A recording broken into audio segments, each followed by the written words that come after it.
Imagine your entire life savings. Every dollar you put away for retirement. Every stock you've invested in. All the financial security you've built for your future. Now imagine it all just gone. Not in a market crash. Not because of a bad business deal, but drained dollar by dollar by someone you thought you loved. This isn't some hypothetical scenario. This is what happens when a scammer decides to butcher a pig, and you're the pig. For one recently divorced man, this brutal reality meant losing $800,000 in just 9 months. His story is a terrifying look into one of the most psychologically manipulative and financially devastating scams running today. It almost always starts with a simple, seemingly harmless message. A text from a wrong number, a friend request from a stranger, or a match on a dating app. For Mark, a 58-year-old architect from the Midwest, it started on a dating site. Freshly divorced and feeling that sting of loneliness, he was just looking for a connection, a second chance at companionship. He thought he found it in a woman who called herself Jessica. Her profile showed a sophisticated, attractive woman in her late 40s, with pictures of a life full of travel, fancy dinners, and success. She was charming, smart, and most importantly, she seemed interested in him. He had no idea he was a target of a highly organized, multi-billion-dollar criminal enterprise. He was a pig, and the process of fattening him for the slaughter had just begun. The first few weeks were a total whirlwind romance. Jessica was the perfect partner. She was an amazing listener, asking about his day, his career, his failed marriage, and his dreams for retirement. To Mark, she was becoming more real every day. But in reality, she was a ghost, a carefully constructed work of fiction. They would text from morning until night. She'd send him photos of her meals, the view from her apartment in a city he'd never been to, and selfies with a warm, inviting smile. She told him she was an executive at an international design firm, a story that instantly created a professional bond between them. Her work, she claimed, often took her to Singapore, which conveniently explained why she couldn't meet in person just yet, and why their calls were sometimes at odd hours. Mark, caught up in the glow of this new affection, never questioned it. He was a classic target, middle-aged, financially stable, and emotionally vulnerable after a huge life event. Loneliness is a universal key that scammers use to unlock their victims' trust. And for Mark, that key turned without any resistance. Jessica played her part masterfully, a role scripted by criminal organizations in scam compounds across Southeast Asia. These operations are chillingly methodical. The scammers, many of whom are actually victims of human trafficking themselves, are forced to work 15-hour days, following detailed scripts designed to exploit human psychology. One survivor even recounted being hung by one arm in a dark room for a full day as punishment for not meeting a quota. They are told to find a victim's vulnerability and squeeze it. For Mark, it was his loneliness. To seem more real, Jessica shared her own fabricated vulnerabilities. She told him about a past business partner who betrayed her and a previous relationship that ended in heartbreak. This tactic, called reciprocity, is designed to make the victim feel safe enough to share their own financial and emotional secrets. It creates a false sense of intimacy and deepens their bond. Mark, feeling protective of this woman who seemed so open and honest, found himself telling her everything about his kids, his portfolio, and the $800,000 nest egg he had carefully built over 3 decades.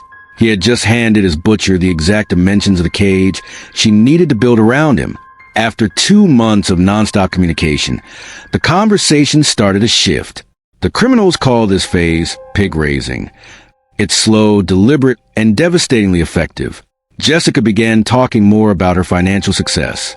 She casually mentioned a great trade she made, or how her uncle, a supposed financial genius in Hong Kong, had given her a tip that paid off big time. She'd show him screenshots of her trading account, with balances soaring into the hundreds of thousands, then millions. "You work so hard, Mark," she'd tell him. "You deserve to have your money work for you, too. You should be enjoying life, not worrying about the future." He was hesitant at first. He was a conservative investor, with his money spread across a 401k, mutual funds, and blue-chip stocks. The world of cryptocurrency she was talking about, with all its weird jargon of wallets, exchanges, and blockchains, felt alien and risky. But Jessica was patient. She never pushed. She just planted seeds. This is a key part of the scam psychology. It's not a high-pressure sales pitch. It's framed as a shared secret, an exclusive opportunity offered from a place of love and trust. Scammers will often try to isolate their victims from friends and family who might see the red flags. Jessica filled Mark's time with texts and calls, leaving very little room for any outside influence. When Mark's son expressed skepticism about this woman his father had never met, Jessica had a response ready. "He's just worried about you," she told Mark, twisting his son's genuine concern into an attack on their relationship. People who don't understand this world are always afraid of it. They don't want to see us succeed together. She made Mark feel like they were a team, standing strong against a world that just didn't get it. The grooming was relentless. She painted a crystal clear picture of their future together. Traveling the world, buying a beach house, a life completely free from financial stress. And it was all funded, she claimed, by her crypto investments. She wanted to share that success with him. The romance was the bait, but the promise of a shared, wealthy future was a hook. After 3 months, Mark was ready. The constant talk of her success and the vision of their shared future had completely worn down his defenses. Jessica's offer to help him get started felt like a gift, a true act of love. The process she laid out seemed perfectly safe. First, she had him download a well-known, legitimate cryptocurrency app like Coinbase. This is a crucial step to build a sense of legitimacy. He was using a real, regulated platform to buy his first crypto. He transferred $1,000 from his bank and bought Ethereum, just like she told him to. So far, so good. But the next step is where the trap snaps shut. She told him the real profits weren't made on mainstream exchanges. Her uncle used a special, private trading platform with better analytics and faster trades. She sent him a link. The website looked incredibly professional, with a slick design, real-time market tickers, and a convincing name that was just a slight variation of a real financial firm. These fake platforms are the digital slaughterhouses of the operation. They're designed to perfectly mimic real trading sites, and some have even slipped onto the official Apple app and Google Play stores. Jessica walked him through transferring his $1,000 worth of Ethereum from a secure Coinbase wallet to a wallet address on the fake platform. For anyone who doesn't know crypto, this is the point of no return. Unlike a bank transfer, which can sometimes be reversed, crypto transactions are permanent. Once it's sent, it's gone forever. Mark watched as his $1,000 popped up in his new trading account. And then the magic started. Guided by Jessica's tips, he made a couple of trades. His balance jumped to $1,200, then $1,500 in just a few days. He was blown away. It felt like printing money. To really seal the deal, Jessica told him to test the system. "Why don't you withdraw a little bit, just to see how it works?" He followed her instructions and withdrew $500. The money appeared back in his bank account within a day. This is the masterstroke of the scam.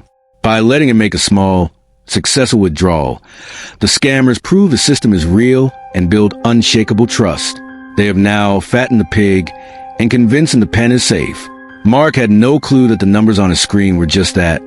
Numbers being typed into a spreadsheet by a scammer thousands of miles away. The $500 he withdrew was just a calculated loss, a small price for criminals to pay to secure a much, much larger prize. That initial success was intoxicating. Mark was hooked. Over the next 6 months, the cycle repeated, but with bigger and bigger amounts. A $5,000 investment would show a 30% return in a week. He poured in $20,000. The fake portfolio showed it ballooning to $35,000.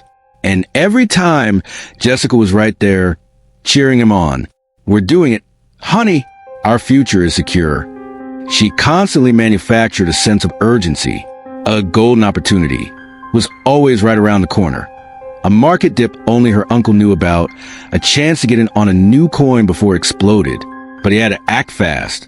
He started selling off his mutual funds. Then he cashed out his stocks. Every time he felt a tiny pang of doubt, he'd just look at the trading platform, where his balance was now soaring past $300,000, then $500,000. It looked so real. One victim in Maryland who lost over $3 million said she believed she was making an 80% profit. The psychological manipulation was suffocating. He was living in a bubble, an alternate reality built for one person. The only voice he trusted was Jessica's. His friends were a distant memory. His son's warnings were just noise. The numbers on the screen were his new truth. The final push was the biggest one yet. Jessica told him about a once-in-a-lifetime trade, a massive institutional investment that her uncle could get them in on. But the minimum buy-in was huge. To get in, he'd have to liquidate the rest of his retirement account, his 401k. This was the very last of his savings, the bedrock of his financial future. He hesitated. It felt like a massive leap. But his fake portfolio was now showing a balance of over $1.5 million. He was already a millionaire, at least on paper. What was one more step to secure their dream life? He made the call, liquidated the account, and transferred the final $300,000 to Platform. In 9 short months, Mark had taken his entire life savings, a carefully managed nest egg of $800,000, and fed it piece by piece into a criminal syndicate's digital furnace. The pig was now fully fattened. It was time for the slaughter. It's stories like Mark's that show just how vulnerable we all can be to these incredibly sophisticated scams. The financial losses are just staggering. Some studies estimate that over $75 billion has been stolen globally in just the last 4 years. If you're getting value from this breakdown and want to help spread awareness, take a moment to hit the like button and subscribe. It tells the algorithm that this is a topic people need to see, and it helps protect others from becoming the next victim. A month after his final investment, Mark and Jessica were planning a trip. She was finally coming to the U.S., so they could celebrate their success and start hunting for a house. To get the down payment ready, Mark logged into the trading platform to make his first major withdrawal. He wanted to pull out $500,000. He put in a request and waited. A day passed. Nothing. Then an error message popped up. Withdrawal failed. Please contact customer support. He messaged Jessica. She was calm, reassuring. Oh, that's totally normal for such a large amount. There are international transfer rules. You probably just need to pay the tax on your profits first. This is the second phase of extraction. The scammers milked the victim for even more money through fake fees. A customer service agent from the platform, another scammer in the same compound, contacted Mark. He was told that to release his $2.3 million in profits, he first had to pay a 20% capital gains tax. They demanded a wire transfer of $460,000. The agent was firm. This was a non-negotiable government requirement. Panic started to creep in. Mark didn't have another $460,000. He had given them everything. He frantically told Jessica he couldn't pay it, and her tone began to change. The warmth and affection vanished, replaced by pressure and frustration. Mark, you have to find a way. If we don't pay this, we'll lose everything we've built. Borrow from your son. Take out a loan. Don't you see how close we are? He tried to get a loan but was refused. He had no assets left to borrow against. When he told Jessica he just couldn't do it, the pressure turned to anger, then just silence. She stopped answering his texts. His calls went straight to voicemail. Desperate, he went back to the website. He tried to log in. Invalid username or password. He tried again. The page refreshed. 404 not found. The website was gone. The blood drained from his face. In that one single, sickening moment, the 9-month fantasy completely evaporated. The love, the shared dreams, the millions of dollars in profit. It was all a lie. Jessica had never existed. His money was gone. His retirement was erased. He was left with nothing but a hollow feeling in his stomach and the crushing weight of shame. The final stage of the scam, the part the criminals gruesomely called the pig killing, was complete. Mark's story isn't unique. He's one of tens of thousands of victims caught in the gears of the Sha Zhu Pan, or pig butchering industry. This scam, which started in China around 2016, has exploded into a global crisis. Losses from investment scams in the U.S. ballooned to $5.7 billion in 2024 alone. And that's just what's reported. Many victims are too ashamed to ever come forward. These aren't small-time operations. They are massive, sophisticated criminal enterprises based in Southeast Asia, especially in countries like Cambodia and Myanmar. They operate out of heavily guarded compounds, some spanning over 500 acres, complete with offices, housing, and even their own casinos and brothels. The scammers Mark was talking to are often victims themselves. A recent UN report revealed that hundreds of thousands of people are lured to these compounds with fake job offers, only to have their passports taken and be forced into modern-day slavery. They are tortured, abused, and forced to scam people across the globe to meet daily quotas. The money trail is just as sophisticated. The second a victim transfers their crypto, it's immediately laundered through a complex web of transactions. A single victim's funds might be split and routed through dozens of different wallets and exchanges across multiple countries, making it nearly impossible to trace. This is why getting the money back is so incredibly difficult. Law enforcement agencies like the FBI are working hard to fight these schemes, running operations to identify victims and seize assets. But they're up against a global, well-oiled machine. The term pig butchering itself has been criticized by organizations like Interpol for shaming the victims. They prefer the term romance baiting, which more accurately describes a cold, calculated process of emotional exploitation.